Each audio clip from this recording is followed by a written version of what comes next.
தந்தையுடைய கஷ்டத்தை ஒரு இடத்திலும் தாயுடைய கஷ்டத்தை இன்னொரு இடத்திலும் ரசூலுல்லாஹ் உணர்த்தினார்கள். ரசூல் ஸல்லல்லாஹு அலைஹி வஸல்லம் இடத்திலே ஒருவர் வந்து கேட்டார், மன் அஹக்குன் நாஸி பிஹுஸ்னி சுஹ்பதி, நான் சிறந்த முறையில் நடந்து கொள்ளுக்கு மிகவும் தகுதியானவர் யாரு? ரசூலுல்லாஹ் என்ன சொன்னாங்க? தாய் என்று சொன்னார்கள். சும்மமன் 3 முறை கேட்ட நேரத்தில் தாய் என்று சொன்னார்கள். 4வது யார்? தந்தை என்று ரசூலுல்லாஹி ஸல்லல்லாஹு அலைஹி வஸல்லம் சொன்னார்கள். இன்னொரு இடத்திலே சொன்னார்கள், நான் மனிதனுக்கு மனிதன் சுஜூது செய்வதாக இருந்தால் கணவனுக்கு மனைவியை சுஜூது செய்ய சொல்லி இருப்பேன் ரசூலுல்லாஹி ஸல்லல்லாஹு அலைஹி வஸல்லம் சொன்னார்கள். அப்படி என்றால் கணவனுக்குள்ள ஒரு சிறப்பை ரசூல் ஸல்லல்லாஹு அலைஹி வஸல்லம் இந்த இடத்துல விளங்கப்படுத்துகிறார்கள். தந்தையான நிலையில் அல்லாமல் கூட கணவனுக்குள்ள சிறப்பை விளங்கப்படுத்துகிறார்கள். இந்த இடத்திலே தாய்க்கு காட்ட வேண்டிய ஒரு மரியாதையை ரசூல் ஸல்லல்லாஹு அலைஹி வஸல்லம் அவர்கள் விளங்கப்படுத்துகிறார்கள். எனவே அன்புள்ள சகோதரர்களே, கண்டிப்பு எனும் குணத்தை தான் அல்லாஹு தஆலா ஒரு தந்தையிலே நிரப்பமாக படைத்து வைத்திருக்கிறார்.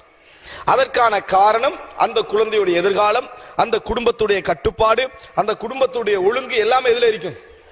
ஒரு தந்தையில தான் தங்கி இருக்கும் என்பதனால, முன்மாதிரி என்பது அந்த தந்தையில தான் தங்கி இருக்கும் என்பதனால் அல்லாஹ் தஆலா அப்படி வைத்திருக்கிறான். எனவே ஒரு தாயுடைய உணர்வு எவ்வளவு வேகமாக புரிந்து கொள்ளப்படுகிறதோ அதே வேகத்தில் ஒரு தந்தையுடைய உணர்வை புரிந்து கொள்ள முடியாது. ஒரு தந்தை உணர்வுகளை வெளிப்படுத்த மாட்டார். எத்தனையோ குடும்பங்களை நீங்க பார்க்கலாம். ஒரு குற்றச்சாட்டு இருக்கும், என்ன தெரியுமா? அவர் எதையும் கணக்கெடுக்கிறது இல்லை, அவர் குடும்பத்துல ஒழுங்கு கிடையாது, அந்த குடும்பத்துடைய எதிர்காலத்தை பற்றி கவனம் எடுப்பது கிடையாது அப்படி என்று சொல்வார்கள். ஒரு தந்தையால் உணர்ச்சி வசப்பட்டு அழுதுன்னு அப்படி அல்ல அப்படின்னு நிரூபிக்க முடியாது. ஆனா ஒரு தாய்க்கு இந்த குற்றச்சாட்டு வந்தா ஒரே அழுகலை நிரூபிச்சிருவாங்க.